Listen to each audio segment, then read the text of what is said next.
अस्सलामु अलैकुम।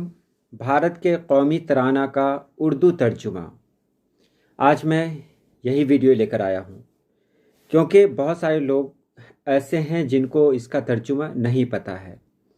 आज की वीडियो में मैं सिर्फ तर्जुमा ही नहीं बताऊँगा, बल्कि इस कौमी तराने के हवाले से बहुत सारी दिलचस्प बातें भी बताऊँगा। और यकीनन जब आप इस पूरी वीडियो को देखेंगे तो कुछ ऐसी बातें ज़रूर मालूम होंगी जो आपके लिए नई हो। तो चलिए हम वीडियो शुरू करते हैं।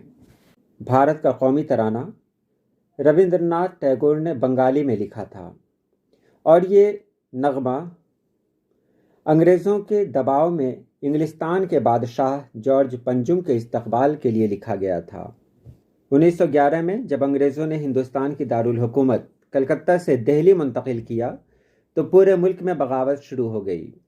फिर अंग्रेज़ों ने इंग्लिस्तान के बादशाह को हिंदुस्तान के लोगों को मुतमईन करने की दावत दी। उस वक्त रविंद्रनाथ टैगोर का ख़ानदान अंग्रेज़ों के बहुत करीब हुआ करता था।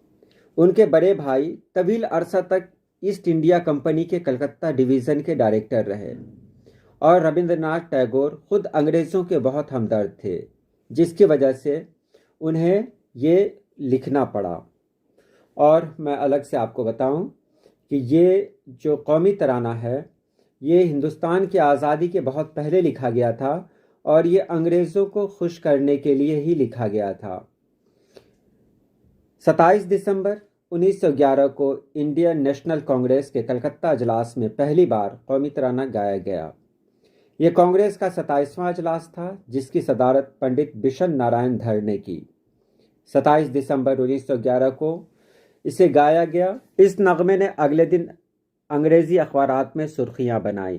दस्तूर साज असम्बली ने 24 जनवरी 1950 को जन गण मन अधिनायक जय को कौमी तराने के तौर पर अपना लिया।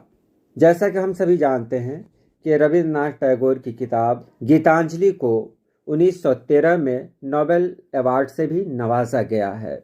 और ये बात बहुत ख़ास है, बहुत कम लोग जानते हैं कि टैगोर ने खुद अपने बहनोई सुरेंद्र नाथ बनर्जी को एक ख़त लिखा था, जिसमें उन्होंने इस नगमे को कौमी तराना बनाने की मुखालफत की थी। 7 अगस्त 1941 को रविंद्रनाथ टैगोर की मौत के बाद इस ख़त को सुरेंद्र नाथ बनर्जी ने आम किया। हमारे पड़ोसी मुल्क बांग्लादेश का कौमी तराना अमर सोनार बंगला भी रविंद्रनाथ टैगोर ने ही लिखा है। वो दुनिया के एक ऐसे शायर हैं जिनके नगमों को 2 मुल्कों ने अपना कौमी तराना बनाया है।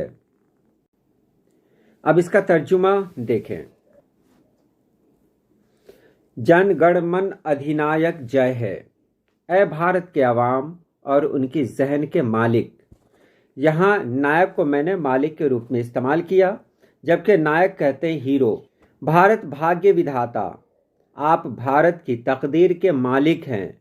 यहाँ विधाता को मैंने मालिक में तर्जुमा किया है। विधाता का मतलब होता है खालिक, जो मुझे अच्छा नहीं लगा तो मैंने खालिक को हटाकर मालिक कर दिया।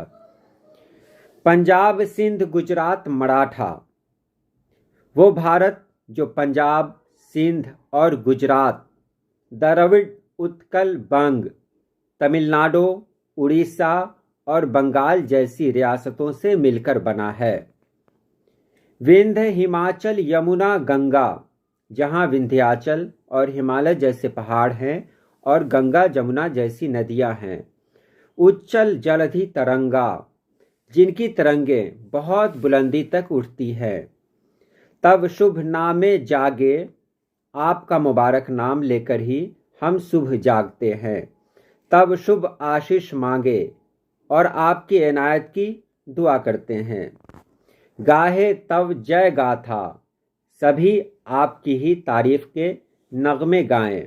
जन गण मंगलदायक जय है, ऐ अवाम की फलाह करने वाले, आपकी फतह हो, आपकी जय हो। भारत भाग्य विधाता, आप भारत की तकदीर के मालिक हैं। तर्जुमा में मैंने जानबूझकर कुछ लफ्ज़ों को अलग किया है, जैसे खालिक के बदले मैंने मालिक का इस्तेमाल किया। तो जो कुछ मुझे सही लगा वही मैंने तर्जुमा किया।